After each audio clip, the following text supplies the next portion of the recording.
Eu já estava deitado quando ouvi a chave girar na porta da frente. Passava da meia-noite, talvez quase uma. Minha vista não é mais a mesma, mas meus ouvidos continuam atentos, como se ainda estivesse na ativa, um daqueles velhos vícios que nunca nos abandonam.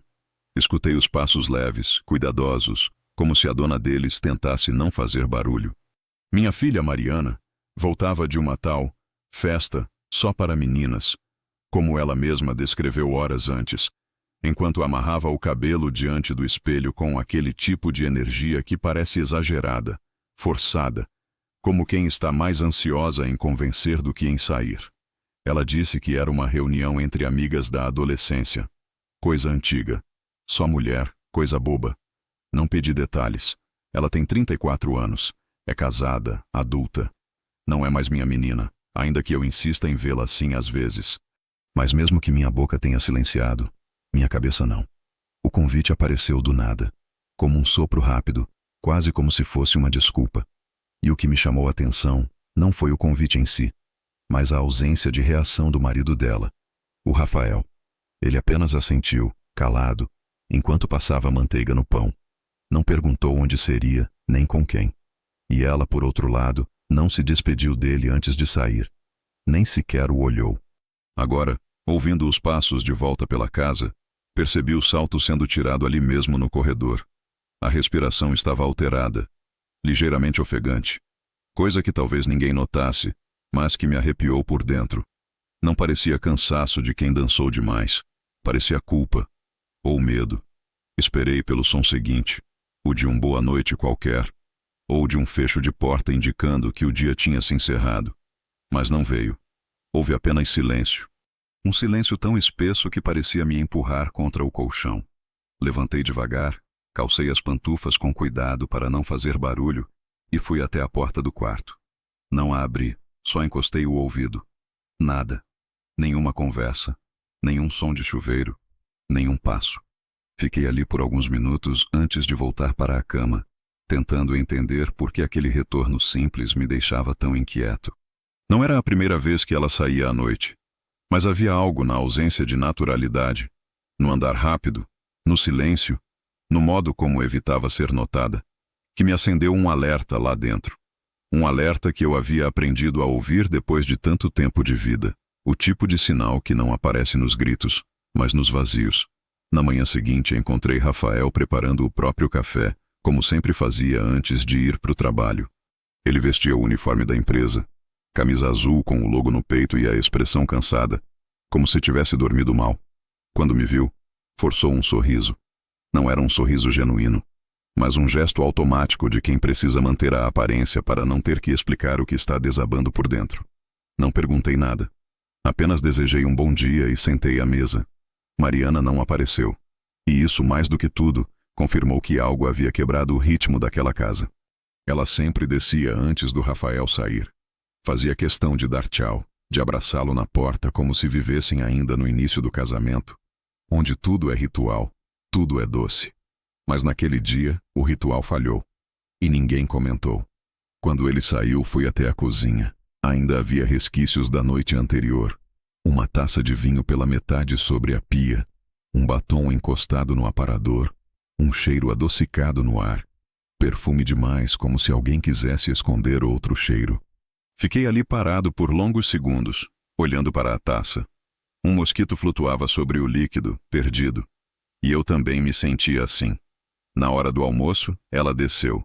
Usava um moletom cinza, capuz sobre o rosto e olhos inchados. Disse um "Oi, pai", quase inaudível. Serviu uma colher de arroz e outra de feijão e subiu com o prato nas mãos, como se quisesse evitar qualquer chance de conversa. Foi nesse momento que uma lembrança antiga me mordeu por dentro. Algo que minha esposa dizia antes de morrer. O jeito que a Mariana foge de si mesma é o que mais me preocupa. Naquela tarde, pensei em deixar passar. Afinal, poderia ser apenas cansaço. Talvez estivesse chateada com algo que não me dizia respeito. Mas eu conhecia minha filha. Conhecia o peso dos silêncios que ela carregava. E alguma coisa naquela noite, e naquela manhã seguinte, me dizia que o que estava escondido ali não era apenas um problema conjugal. Era algo mais. Algo que colocaria à prova tudo o que eu acreditava sobre minha família. Foi só mais tarde que entendi. O que começou como uma festa só para meninas era, na verdade, o ponto inicial de um colapso. E eu já estava dentro dele, mesmo sem saber. No dia seguinte, o silêncio continuou. Mariana mal saiu do quarto. Rafael saiu cedo, como sempre, e voltou no fim da tarde com o mesmo semblante arrastado. Um cansaço que parecia mais emocional do que físico. Eu tentava me manter à margem, como todo pai tenta fazer quando percebe que o casamento da filha está por um fio, mas é puxado para dentro pela simples presença do desconforto. Às vezes, o silêncio em uma casa fala mais alto que uma discussão. E nos últimos dias, o que mais se ouvia eram portas fechadas com cuidado demais. Passos que evitavam cruzar. Olhares que nunca se encontravam. Foi na manhã seguinte que tudo mudou. Rafael estava de folga e decidira arrumar-se cedo para resolver questões no banco. Ouvi isso quando falava ao telefone com voz baixa no pé da escada. Mariana, por outro lado, havia desaparecido do radar da casa.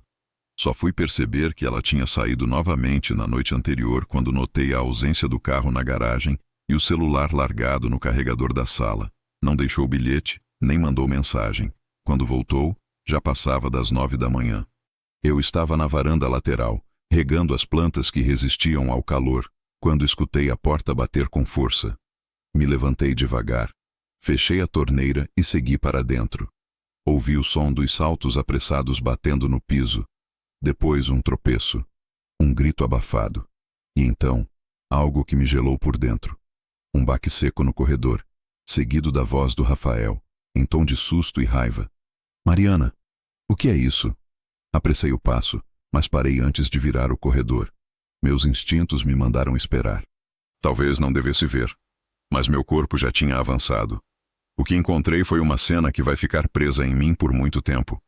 Rafael estava encostado contra a parede do corredor, os olhos arregalados como se tivesse acabado de ver um acidente em câmera lenta. Diante dele, Mariana se curvava para pegar algo do chão, mas não havia mais tempo de impedir que eu visse o que havia acontecido. O vestido preto, justo, curto, de alças finas, tinha escorregado pelo corpo dela e agora repousava nos tornozelos, revelando por completo uma imagem que não se encaixava com nenhuma versão da minha filha que eu conhecia. Ela usava por baixo uma lingerie cara, provocante, visivelmente nova, e não estava usando sutiã. Os ombros estavam marcados, como se alguém tivesse apertado com força demais. Mas o que mais me desconcertou foi a expressão no rosto dela quando me viu. Não foi vergonha, nem raiva, foi surpresa. Como se não esperasse que eu estivesse ali. Como se, de alguma forma, aquele momento estivesse reservado só para os dois. Ela ficou paralisada por um instante. Rafael tentou se afastar, ainda mais encurralado contra a parede. E eu só consegui ficar ali, em pé, respirando, sentindo o ar pesado do corredor se transformar em um véu de desconfiança entre nós três. Ela então abaixou, puxou o vestido de volta rapidamente e correu em direção ao quarto. A porta bateu, e o silêncio, novamente, tomou conta da casa. Rafael ficou ali por alguns segundos, como quem tenta entender se o que viu era real. Depois, sem dizer nada, passou por mim com o olhar vidrado e foi até o banheiro. A porta se fechou devagar, com um clique baixo, como se até a tranca tivesse vergonha do que tinha presenciado. Eu permaneci ali, parado. A cena se repetia na minha mente como um loop cruel. Aquela entrada abrupta, o empurrão, o vestido caindo, o olhar da minha filha. Um olhar que não pedia ajuda nem perdão. Era um olhar de quem sabia o que estava fazendo e não queria ser interrompida. Voltei para o meu quarto em silêncio. Me sentei na beira da cama e olhei para o criado mudo onde repousava a foto da minha falecida esposa, Julieta. Fiquei encarando aquela imagem por longos minutos. Era como se os olhos dela, mesmo imóveis na moldura, me perguntassem o que eu faria com aquilo. E eu não tinha resposta. Na hora do almoço, ninguém apareceu à mesa. Fiz meu prato e comi sozinho, mastigando devagar, como quem tem medo de engolir qualquer coisa que não seja dúvida. Mariana não desceu.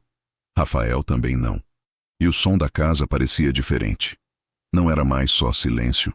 Era o tipo de vácuo que se forma quando algo muito grave acontece, mas todos tentam fingir que não. À noite escutei passos no corredor. Rafael desceu e saiu sem dizer nada. Nem me olhou. Mariana ficou trancada no quarto. Eu permaneci na sala até tarde, sem conseguir ver TV, sem conseguir ler. Apenas sentado, como se estivesse esperando que a casa confessasse sozinha. A partir daquele dia, tudo começou a se desdobrar. E o que caiu naquele corredor não foi só um vestido. Foi uma cortina. A primeira de muitas. Por trás dela, havia algo que nem um pai preparado consegue engolir sem travar. Eu só não sabia naquela hora que aquilo ainda era o começo, e que o verdadeiro susto ainda estava por vir. Na manhã seguinte, acordei antes do sol. Não foi o despertador, nem um barulho qualquer. Foi o peso. Um peso denso no peito, como se o próprio ar da casa estivesse carregado com o que ninguém dizia. O tipo de silêncio que gruda nas paredes, que escorre pelos cantos da alma. Levantei com os ossos mais pesados que o normal, vesti o moletom e fui até a cozinha. Não ouvi passos. Não havia café passado, nem louça na pia, nem cheiro de pão. A casa parecia suspensa num tempo que se recusava a avançar. Sentei à mesa, sem fome, apenas para estar em algum lugar que não fosse meu próprio pensamento. Foi aí que escutei a escada ranger. Rafael vinha descendo devagar. Vagarosamente, como se cada degrau fosse uma decisão. Estava com a mesma camisa de ontem, os cabelos bagunçados, a barba por fazer. Mas não era isso que chamava a atenção. Era o rosto. O mesmo rosto que, até pouco tempo atrás, eu via sorrir nos churrascos, nas festas de aniversário da Mariana, nos almoços de domingo. Aquele rosto agora estava pálido, os olhos fundos, e uma tensão contida nos maxilares que denunciava alguém que tinha visto demais, ou descoberto cedo demais aquilo que jamais deveria ter sido revelado. Ele chegou até a cozinha, viu que eu estava ali, hesitou por um segundo. Não me olhou nos olhos. Foi direto à cafeteira. Pegou uma caneca, despejou o resto do café frio que sobrou de ontem e bebeu sem esquentar. Um gole amargo, sem açúcar, sem pausa. Eu não disse nada, nem ele. Mas a presença dele naquele espaço minúsculo foi como dividir uma trincheira. Então, no momento em que ele virou para sair, nossos olhos finalmente se encontraram. E o que eu vi ali não foi apenas choque, nem apenas medo. Era algo mais profundo. Algo que nem mesmo ele talvez soubesse traduzir. Era vergonha. Mas não por algo que ele tivesse feito. Era por algo que agora ele sabia. Porque ali, naquele corredor, na queda do vestido, no embate abrupto e na nudez exposta da Mariana, havia um código. Um gesto que dizia: "Olha para mim como eu quero que me olhem." E ele viu. Como eu vi. Mas no caso dele, aquilo veio com a culpa de quem percebeu que talvez não tenha sido a primeira vez, nem a única. E esse talvez foi o que mais doeu. Eu continuei calado. Esperei ele se mover. Ele deu 2 passos, e então parou. Encostou a caneca na pia com firmeza. Virou-se de novo, mas dessa vez sua voz saiu, baixa, cortada. "O senhor viu o que eu vi? Poderia ter negado. Poderia ter dito que não estava lá, que não vi nada, que estava na sala e não entendi bem o que aconteceu. Mas há um limite para o quanto um pai pode fingir que a própria filha ainda é aquela menina de laço no cabelo. E eu não queria mais mentir nem para mim. Vi", respondi. Ele assentiu. Apertou os olhos como se algo neles ardesse e disse apenas: "Eu não sei o que fazer." Aquilo me quebrou por dentro, porque Rafael não era um homem fraco. Era trabalhador, justo, sempre respeitoso. Quando começou a namorar a Mariana, há quase uma década, foi o único que chegou até mim, com voz trêmula, para pedir permissão, mesmo sabendo que não precisava. Sempre tratou minha esposa com carinho, e nunca faltou com respeito a ninguém da família. E agora, ali, era ele quem parecia um filho perdido no meio da própria casa. "Fala com ela", foi o que consegui dizer. Mas ele balançou a cabeça lentamente. Eu já tentei.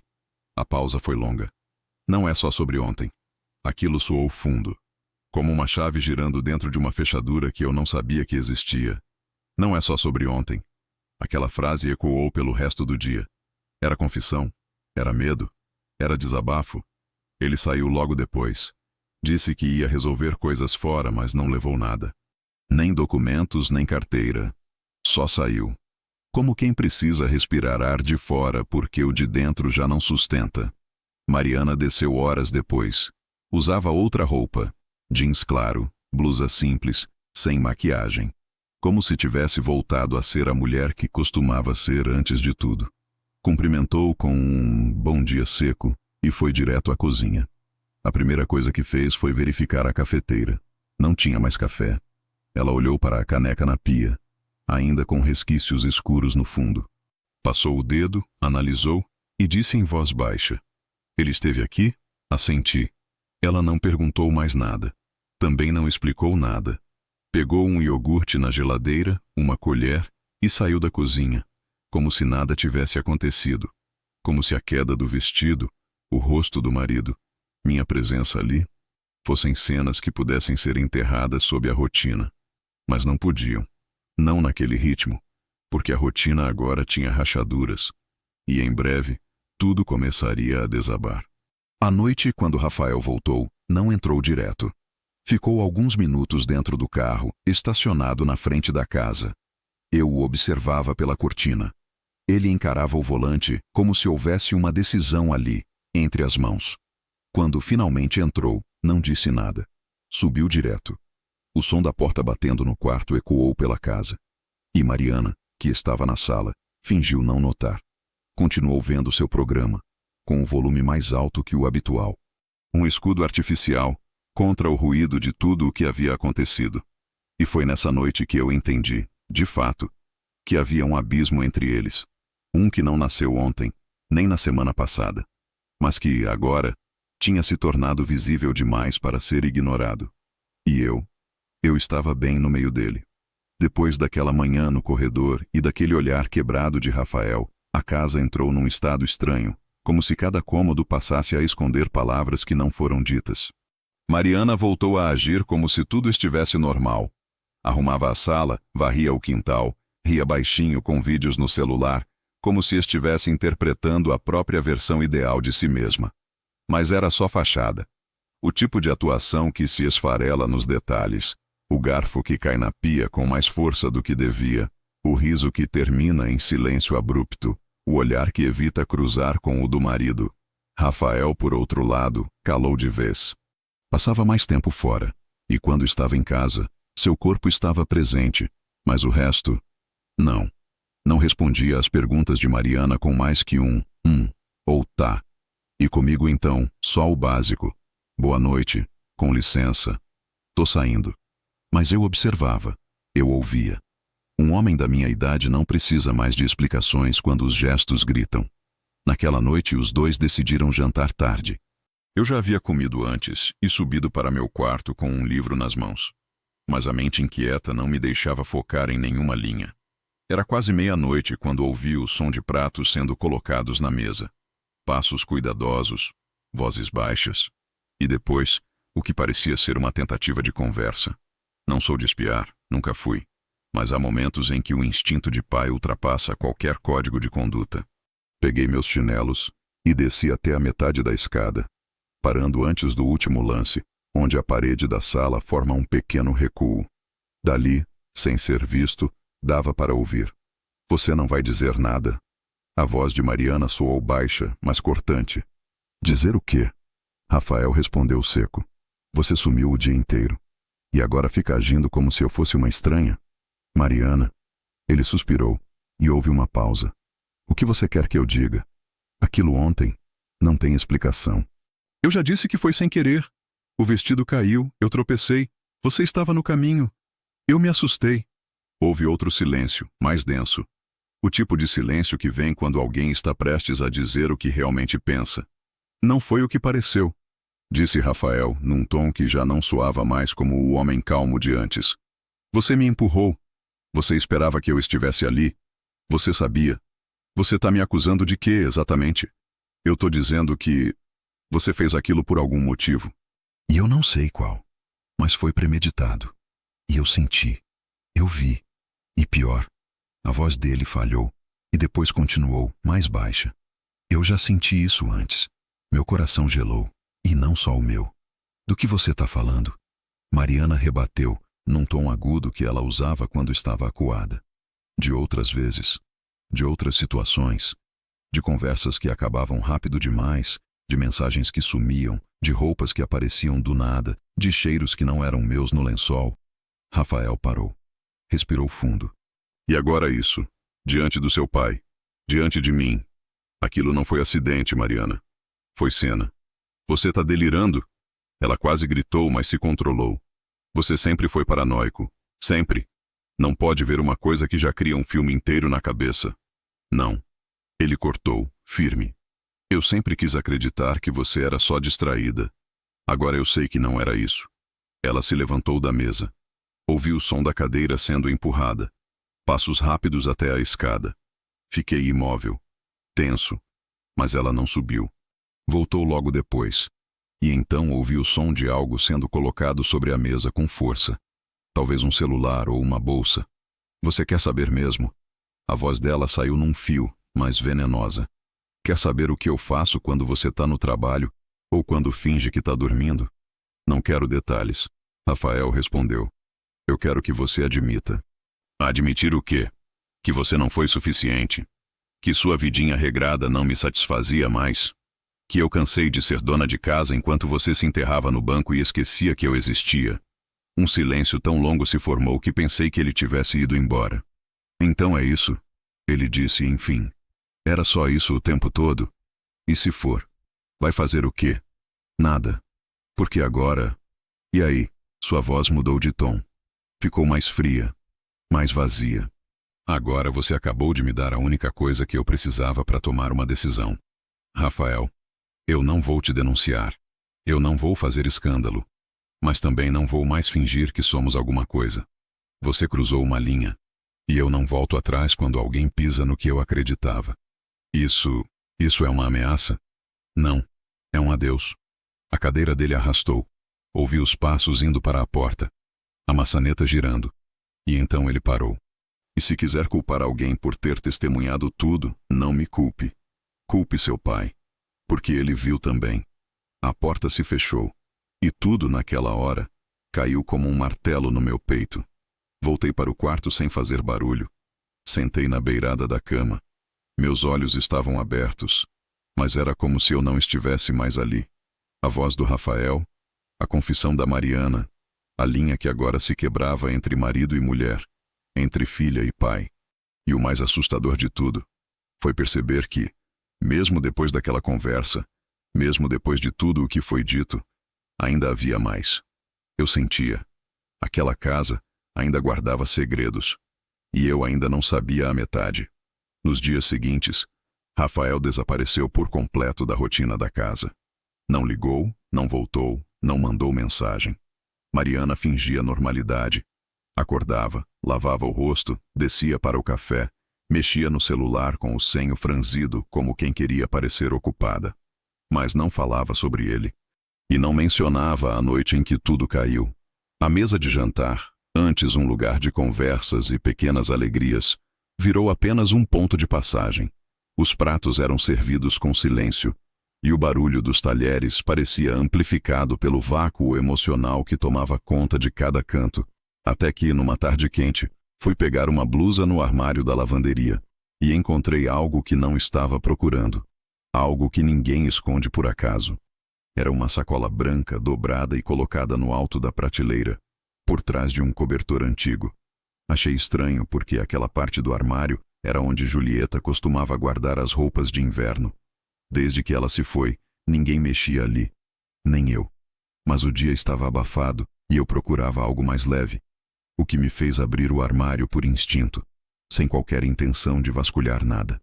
Puxei o cobertor e quando a sacola caiu no chão, algo de dentro dela fez um som seco. Baixei para ver. Era um pequeno estojo preto, como os que se usam para guardar joias. Não era meu, nem da Julieta. Abri. Dentro havia uma corrente masculina de ouro branco, com um pingente gravado. Para V. Você sabe por quê. Demorei um tempo para processar aquilo. V? Quem era V? Não havia ninguém na família com esse nome. Não era Rafael. Isso era certo. Ele nunca usou correntes e sempre se incomodava com qualquer tipo de acessório. Além disso, o estilo era sofisticado demais para alguém como ele, prático e despojado. A corrente ainda tinha a etiqueta de uma joalheria cara no centro, uma dessas lojas que você só entra quando sabe exatamente o que quer e quando tem como pagar. Ao lado do estojo, dentro da sacola, havia uma pequena caixa de presente, já aberta, com papel de seda usado. E mais abaixo, uma nota fiscal. O nome do comprador estava ali. Não o nome de Mariana, mas o nome de um homem. Um nome que me fez gelar por dentro. Victor A. C. A princípio, não reconheci, mas ao lado do nome, o endereço de entrega era nosso. A casa. E o CPF era de Mariana. Ela havia comprado aquele presente usando o nome de outro homem. Um destinatário que não morava conosco. Um homem que não era seu marido. Guardei tudo de volta na sacola, fechei com cuidado e coloquei no bolso do casaco que estava pendurado atrás da porta da lavanderia. Subi para o quarto e sentei na cama com aquilo no colo, como se segurasse uma bomba. A cabeça latejava. Comecei a pensar nos últimos dias, nos olhares desviados, nas desculpas esfarrapadas, nos silêncios tensos, nos sumiços. O tal Victor não era só um nome. Era uma peça que faltava num quebra-cabeça que eu não queria montar. Mas o instinto que tinha sido adormecido por anos, o instinto de pai, de marido, de homem que já viu muito mais do que gostaria, começou a gritar. E eu não podia mais fingir que não ouvia. Esperei Mariana sair. Disse que ia visitar uma amiga no fim da tarde. Quando vi seu carro dobrar a esquina, fui até o quarto dela. Não com raiva, não com fúria, mas com a necessidade urgente de entender. Abri a porta devagar. A cama estava feita, como sempre. A escrivaninha organizada. Mas havia um armário que ela raramente usava. Um pequeno móvel encostado ao lado da penteadeira, trancado com uma daquelas chaves em L antigas, que ela sempre guardava com descuido. Lembrei que havia uma chave semelhante na gaveta do criado mudo dela, e não demorou muito para encontrá-la. Quando abri o armário, senti o cheiro de perfume concentrado. Não o que Mariana usava. Outro, amadeirado, forte, másculo. Lá dentro, encontrei o que não queria encontrar. Uma pasta de couro com documentos impressos, trocas de e-mail, conversas transcritas, agendas com datas que coincidiam com as noites em que ela dizia ter saído com as meninas. Alguns papéis estavam marcados com caneta. Quarto reservado, confirmação pagamento, check-in antecipado, e em um deles, um bilhete, pequeno, escrito à mão. Mariana, ontem foi como sempre. Perfeito. Mal posso esperar para a próxima. Vê. Fechei os olhos. Respirei fundo. Aquilo era mais do que traição. Era rotina. Planejada, orquestrada, protegida por mentiras e acobertada por quem ela mais julgava ser ingênuo. Destranquei o armário. Guardei tudo como estava, mas levei o bilhete comigo. Dobrei-o com cuidado. Guardei junto da sacola com a corrente e escondi no fundo da minha gaveta, não porque queria usar como munição, mas porque eu precisava lembrar que não estava ficando louco. O Rafael tinha razão, e mais. Ele viu só a ponta. Eu agora estava diante do corpo inteiro da mentira. Naquela noite, quando Mariana voltou, percebi algo no rosto dela, um traço de leveza, como se tivesse colocado tudo para fora e voltado mais leve. Ela não sabia, mas eu já sabia de tudo. E quando um pai descobre que a própria filha trata a verdade como um jogo com regras só dela, algo dentro desse pai muda para sempre. E dentro de mim, a mudança já tinha começado. Naquela noite, eu não dormi, e nem tentei. Fiquei sentado na poltrona do quarto com o abajur aceso e a sacola repousando no colo, como se carregasse um segredo que queimava lentamente pelas laterais. Abri o bilhete de novo, li e reli, mas o que doía não eram as palavras, era a caligrafia, o jeito com que ela escrevia o M do próprio nome, sempre com um pequeno laço, o mesmo laço que fazia nos cartões de aniversário que deixava na cabeceira da mãe, ou nos bilhetes que me escrevia quando criança dizendo: pai, desculpa pelo vaso. Agora, aquele laço adornava o papel de uma traição, não contra Rafael, contra a própria história dela, contra tudo o que construímos juntos como família. Olhei para o criado mudo. A foto da Julieta estava lá. E era como se os olhos dela ainda me perguntassem: por que você está surpreso, Paulo? Levantei devagar. Fui até a cômoda onde, há anos, guardei um caderno velho da minha esposa. Julieta escrevia quando não conseguia dormir. Escrevia quando estava com raiva. Ou aflita. Ela dizia que o papel suportava melhor do que qualquer ouvido. Abri o caderno na metade, onde sabia que as páginas estavam mais marcadas, e encontrei o que eu temia reencontrar. Ela havia escrito sobre Mariana. Nada direto como acusações, mas pequenos registros, fragmentos, dúvidas sufocadas. Hoje ela voltou da escola com uma blusa que não era dela. Disse que trocou com a amiga, mas não tinha essa amiga na lista. Paulo diz que é besteira, mas não sei. Ela mentiu sobre a apresentação de dança. Fiquei na escola até escurecer e ninguém sabia do evento. O professor me ligou, disse que a Mariana falsificou minha assinatura num bilhete. Eu tentei conversar, mas ela só chorava e depois me chamou de louca. As páginas seguintes eram ainda mais pesadas. Relatos de situações com vizinhos, de mentiras ditas com convicção. Pequenas manipulações aqui e ali, e o padrão se repetia. Julieta percebia, me alertava, eu negava. Paulo acha que é coisa da idade, que ela vai passar por isso e crescer. Mas eu enxergo outra coisa. Uma menina que aprende cedo a esconder o que faz. Fechei o caderno com cuidado. Aquilo não era só memória. Era uma ferida mal cicatrizada sendo reaberta com precisão cirúrgica. Minha esposa sempre viu o que eu não quis ver. Sempre teve o dom de detectar as rachaduras antes que virassem ruína. Eu, por outro lado, preferi confiar. Preferi acreditar que a Mariana cresceria, amadureceria, se tornaria uma mulher íntegra, boa, leal. Eu me agarrei à versão da filha que eu queria ter. E agora, o que eu tinha diante de mim era a versão que ela sempre foi. Voltei à poltrona. O relógio marcava 3h da manhã. Lá fora, os postes lançavam uma luz opaca pela janela, e o som distante de um carro passando na rua me lembrou que o mundo ainda girava, ainda que o meu estivesse paralisado. Na manhã seguinte, Mariana desceu com o mesmo moletom cinza de dias atrás. Os cabelos presos em um coque apressado, olhos fundos. Sentou à mesa sem dizer nada. E pela primeira vez em muitos anos, eu a olhei como homem, não como pai. A vi como alguém que estava escolhendo viver escondida dentro de versões de si mesma. E o pior, sem nenhum arrependimento. Enquanto ela passava margarina no pão, perguntei: "Você lembra da sua mãe?" Ela me olhou surpresa. "Claro que lembro." "Por quê?" "Porque às vezes eu acho que você prefere esquecer." Ela não respondeu.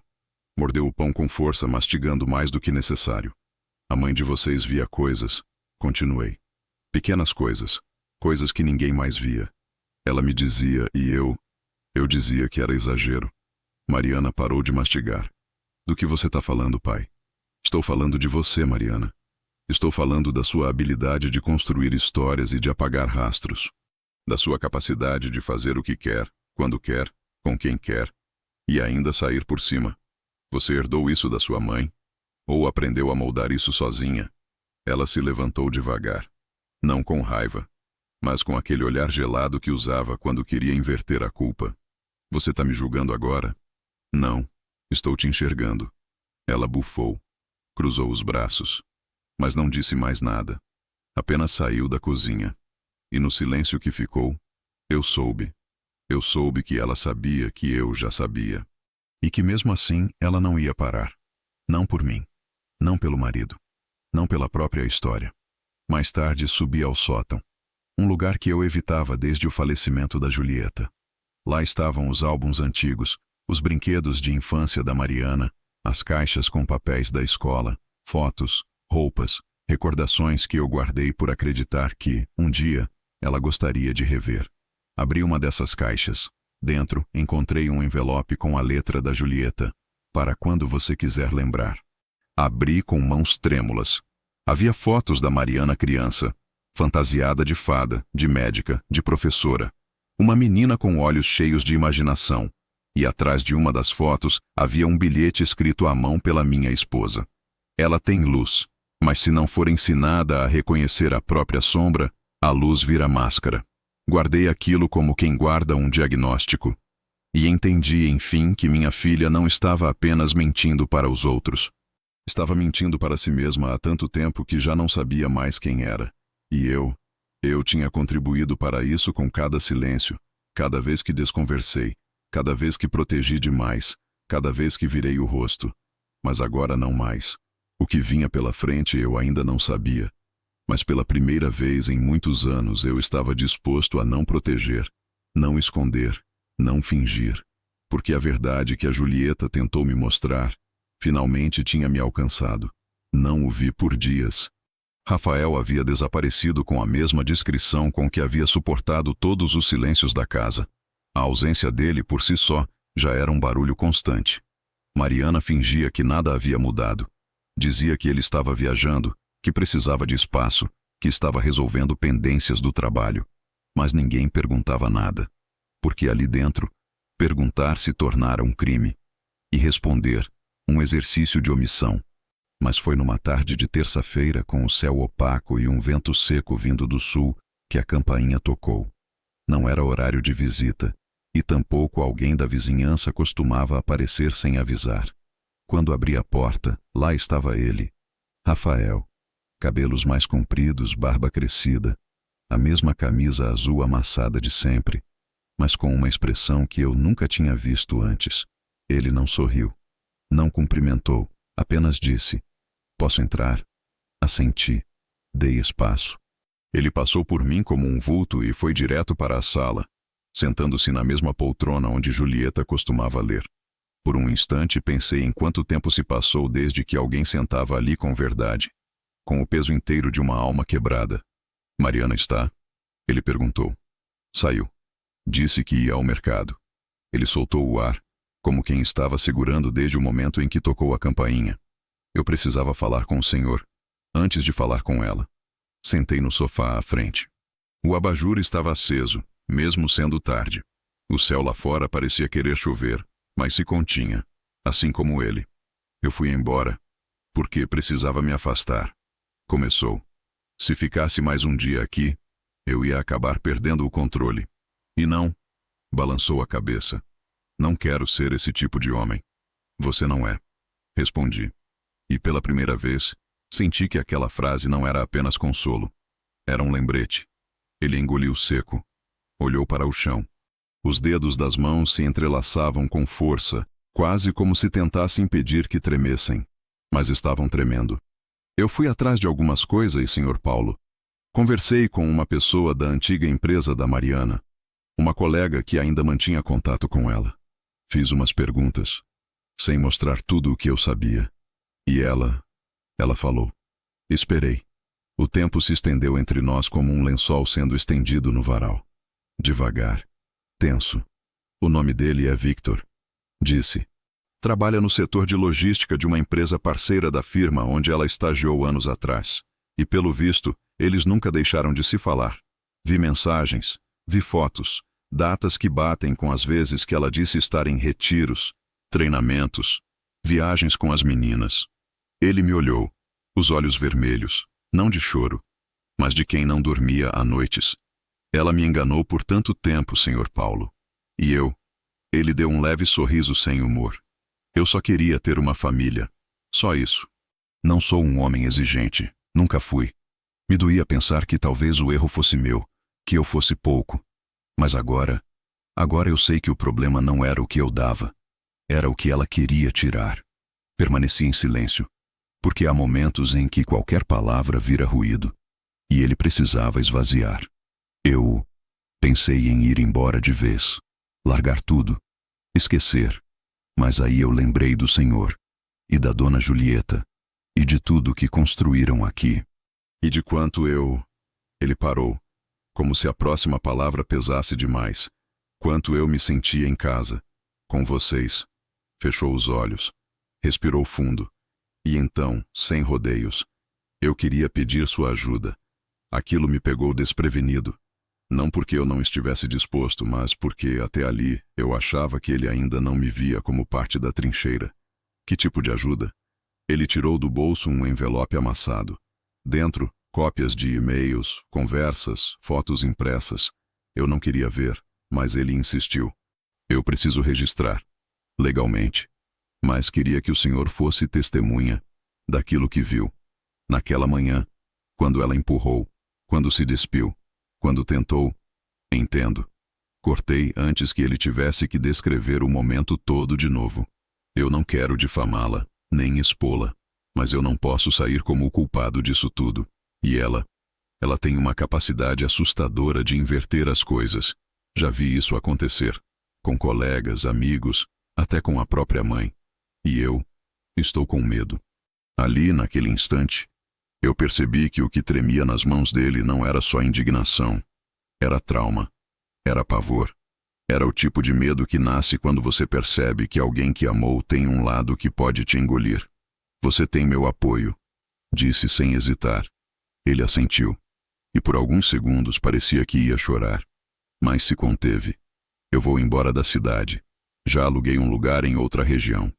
Só preciso fechar isso com dignidade. Por mim. E pelo senhor também. Ficamos ali por mais alguns minutos. Conversamos sobre coisas pequenas, como se precisássemos respirar entre as rachaduras da conversa principal. Ele me contou que pensava em voltar a estudar, que estava pensando em se reconectar com o pai, que não via há anos, que talvez o silêncio que viveu aqui tenha sido só uma repetição de velhas dores. Antes de ir, ele olhou em volta. A casa está quieta. Parece diferente. Está. Respondi. Sinto muito por tudo isso, Sr. Paulo. Disse com um pesar sincero. O senhor não merecia passar por isso. Eu o acompanhei até a porta. Antes de sair, ele estendeu a mão. Apertei. Forte. Sem pressa. O senhor é o único que viu. O único que me ouviu. E o único que acreditou. Nunca vou esquecer. E então ele se foi. Fechei a porta devagar. E pela primeira vez em muito tempo, senti que havia mais verdade fora da minha casa do que dentro. Voltei para a poltrona onde ele havia se sentado. E ali, no calor ainda fresco deixado por sua presença, eu entendi. Não era apenas Rafael que havia sido traído. Eu também. Por anos. Pelo tempo. Pela ilusão. Pela escolha que fiz de ver minha filha como alguém que ela nunca foi. E agora, eu também precisava escolher o que fazer com isso. A decisão de chamar os dois para conversar não nasceu de impulso, nem de raiva. Nasceu de um silêncio que já não cabia dentro do peito. Da sensação de que continuar fingindo era ser cúmplice de algo que eu nunca aprovei, mas deixei crescer dentro das minhas próprias paredes. Era hora de parar de esperar que os outros agissem. Eu precisava colocar a verdade sobre a mesa, mesmo que ela sangrasse, e fiz isso à minha maneira. Sem ameaças, sem acusações, sem espetáculo. Apenas um convite. Na manhã seguinte à visita do Rafael, deixei um bilhete dobrado sobre a bancada da cozinha. Hoje às 20 horas. Quero jantar com vocês dois, só nós. Sem celular. Sem desculpas. Não assinei. Não era necessário. Mariana leu ao descer para o café e não comentou. Apenas o guardou na bolsa com o mesmo cuidado com que se guarda algo perigoso. Passei o dia preparando o jantar. Nada extravagante. Arroz, feijão, frango assado com batatas, salada simples. A mesma refeição que Julieta fazia nas noites em que a família precisava lembrar quem era. A comida, às vezes, é o único território neutro que resta numa casa partida. Às 19h50, a mesa estava posta. 3 pratos, 3 copos. Um silêncio mais pesado que a comida. Mariana desceu primeiro. Usava uma camisa branca e calça jeans. Os cabelos soltos, rosto lavado. Parecia alguém tentando parecer transparente. Sentou-se sem dizer nada, mexendo no guardanapo com os dedos inquietos. Às 19h58, a campainha tocou. Rafael entrou. Cumprimentou apenas com um boa noite, quase sussurrado, e se sentou à mesa. Por alguns minutos comemos em silêncio. Mastigávamos mais a tensão do que a comida.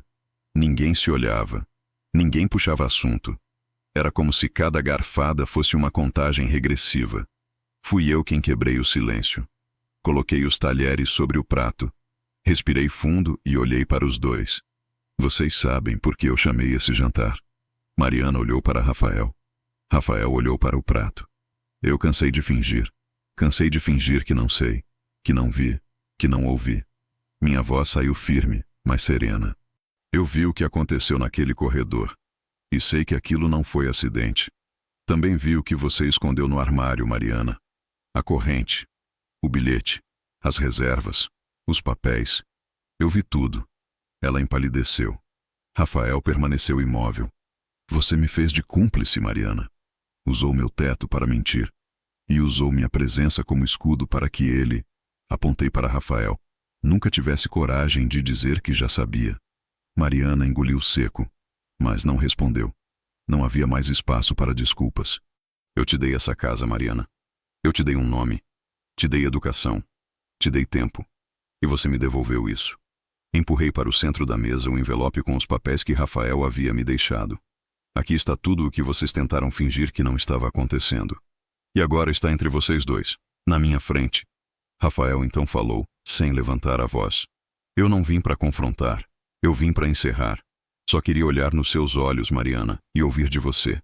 Não uma mentira, não uma desculpa. Só a verdade. Ela respirou fundo. Depois soltou o ar como quem desiste, e então disse: Sim, eu tive um caso. Vários, na verdade. Com Victor. Com outros. Porque eu me sentia invisível. Porque eu queria mais. Porque ser esposa, ser filha perfeita não me bastava.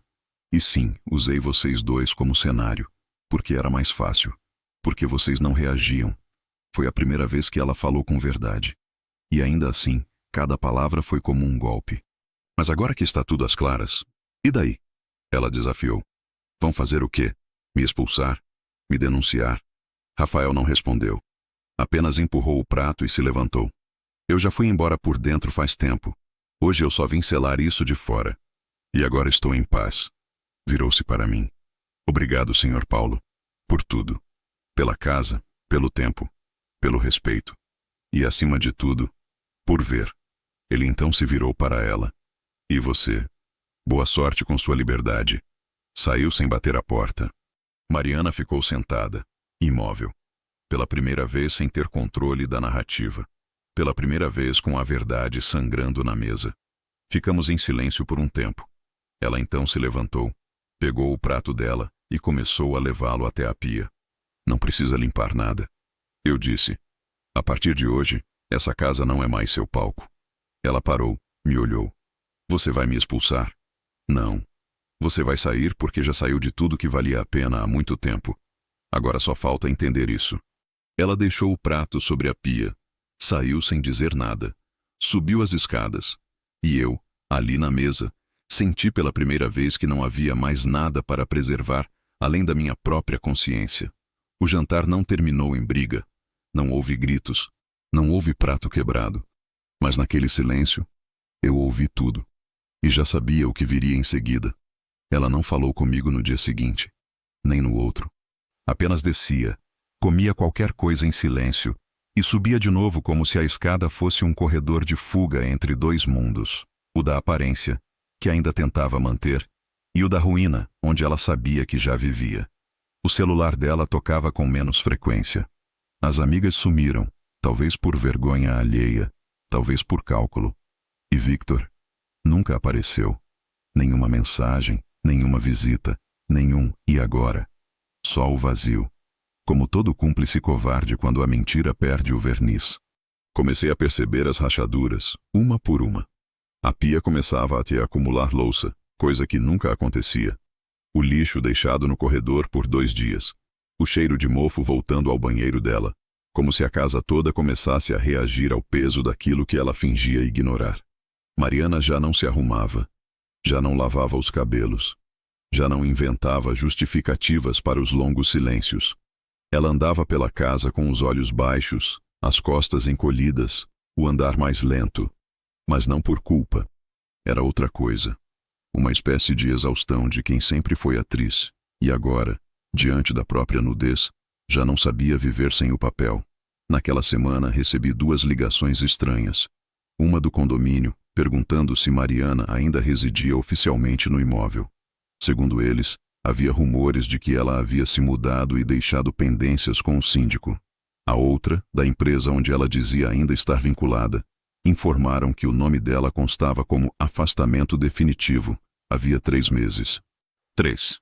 Tempos que coincidem com os sumiços noturnos, com as viagens de trabalho, com as festas só para meninas. Mentiras empilhadas sobre areia. Na sexta-feira, encontrei a correspondência dela aberta sobre a bancada da cozinha. Uma carta do banco, endereçada a ela.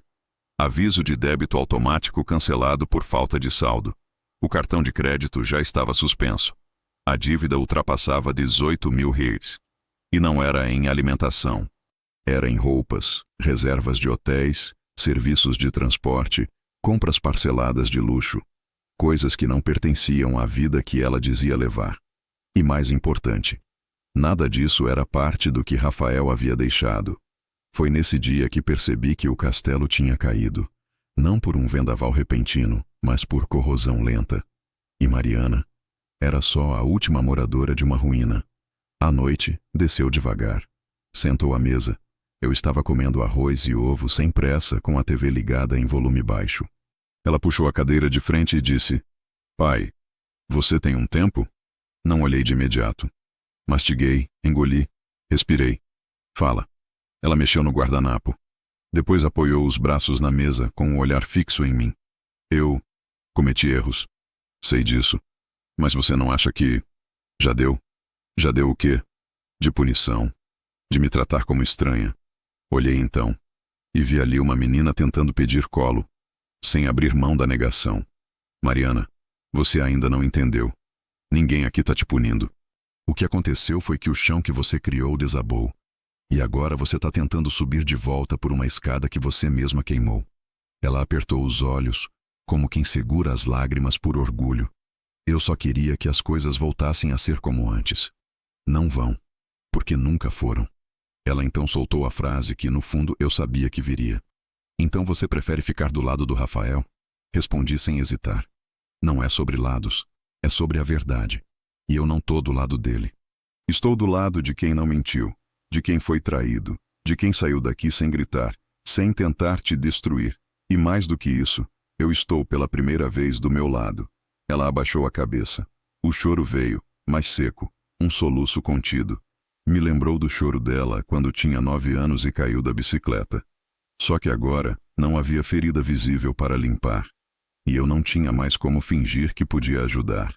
"Você não vai me expulsar?" "Eu não preciso. A casa já está devolvendo tudo sozinha." Ela se levantou, foi até o corredor e parou na escada. Antes de subir, disse: "Eu não sou má pessoa. Eu sei. Mas você também não foi uma boa filha." Subiu sem responder.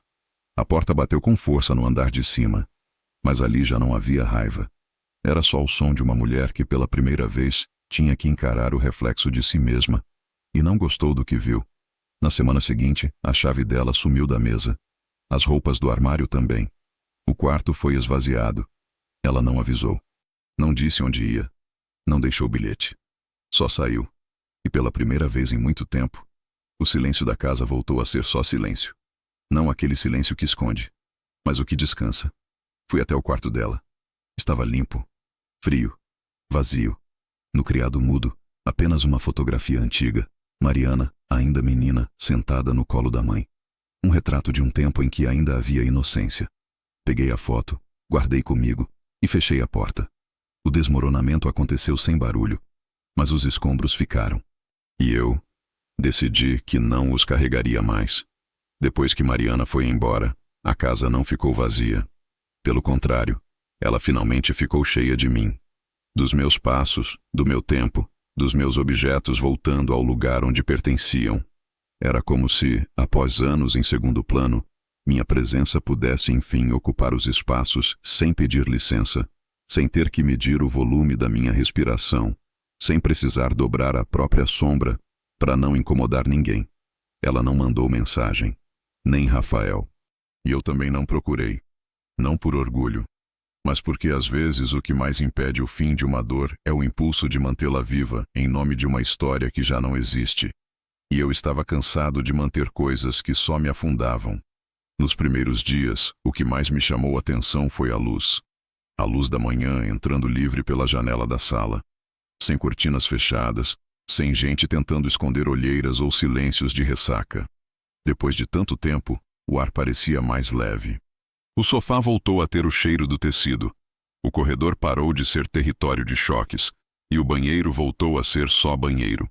O relógio na parede, que sempre parecia apressado, agora marcava as horas com dignidade, como se o tempo voltasse a caminhar no passo certo de quem não está fugindo. Comecei a arrumar as coisas do quarto dela, com calma, sem pressa. Não por vingança, mas porque deixar tudo como estava era alimentar um fantasma. Embalei roupas, sapatos, livros. Não joguei nada fora. Levei tudo a um abrigo feminino da cidade vizinha. Quando a moça que me recebeu perguntou se havia ocorrido alguma tragédia, eu apenas respondi: não, só um renascimento. Voltei com o porta-malas vazio e uma sensação que eu não sentia há anos: leveza. À tarde, fui até o antigo quarto de casal, onde Julieta e eu dormimos por quase 30 anos. Abri o armário, tirei o vestido que ela mais gostava, aquele azul com estampa de flores pequenas, e segurei contra o peito. Fiquei ali, parado, como se pudesse absorver o cheiro dela de volta. Mas tudo o que restava era lembrança. E, curiosamente, isso me bastava. Naquela mesma noite, sentei à mesa e escrevi 2 cartas. A primeira para Rafael. Rafael, espero que esteja bem. Não escrevo para abrir feridas, mas para fechar as que ainda doem em silêncio. Quero que saiba que tudo que vivi aqui com você foi verdadeiro. Você foi parte da família enquanto essa casa teve família. E onde houver espaço para respeito e verdade, haverá sempre meu respeito. Cuide-se. E não deixe que essa história defina o que você é. Paulo. A segunda carta, para ela. Mariana, você nasceu com meu nome no seu registro, e com isso, levou minha esperança, meu medo e minha fé de que um dia deixaria de mentir para si mesma. Não escrevo para te punir, nem para te perdoar. Escrevo porque cansei de carregar as palavras que você nunca soube dizer. Você tem seu caminho agora. E eu tenho o meu. Pela primeira vez, sem ter que apagar rastros que não são meus. Não preciso que volte. Não preciso que entenda. Só preciso que saiba. Você me perdeu. Com tudo o que isso significa. Seu pai. Guardei as 2 cartas em envelopes, sem selar. Não sabia se enviaria, mas precisava escrevê-las para me livrar do que ainda pesava na alma. 2 dias depois fui até o cartório. Atualizei meu testamento. Retirei o nome da Mariana de todos os registros. Deixei tudo o que tenho: a casa, os rendimentos, meus direitos autorais antigos de quando escrevia crônicas, os livros, os discos, as fotos, para uma instituição de leitura comunitária. Pedi que o nome da biblioteca fosse Julieta Amaral. Eles aceitaram. Sorri. Voltei andando para casa com um peso a menos e a cabeça erguida. A vida depois disso se tornou mais silenciosa. Mas não do tipo que sufoca, do tipo que cura. Passei a acordar mais cedo. Fazer meu próprio pão. Voltei a caminhar ao redor do quarteirão, como fazia com Julieta antes da doença. Os vizinhos começaram a me notar de novo. Um deles, o Sr. Mauro, me convidou para jogar dominó às terças. Aceitei. E quando fui pela primeira vez, percebi que minha voz não tremia ao dizer meu nome. Eu era de novo alguém inteiro. Não houve grande final, nem telefonema de reconciliação, nem pedido de perdão, mas houve uma coisa melhor. Houve paz. E às vezes, a maior vingança que um homem pode ter é a serenidade de não ter mais ninguém gritando dentro da cabeça dele. Na última vez que mexi na gaveta da Mariana, encontrei um caderninho azul com capa gasta. Dentro, havia frases soltas, rabiscos, versos mal terminados. Mas em uma das páginas, uma linha chamou minha atenção. Eu sou tudo que disseram que eu não era. E nada do que esperavam que eu fosse. Li e fechei. Ela não sabia ainda, mas essa frase era verdadeira. E agora era problema dela. Na varanda, com um café quente e o jornal dobrado no colo, olhei para o portão. Um carro passou devagar. Uma mulher no banco de trás olhou para a casa. Parecia ela, mas seguiu. E eu não levantei. Não fui até o portão. Não corri. Apenas respirei. Porque naquele momento entendi que não era minha filha que estava partindo de novo. Era eu quem, enfim, tinha ficado.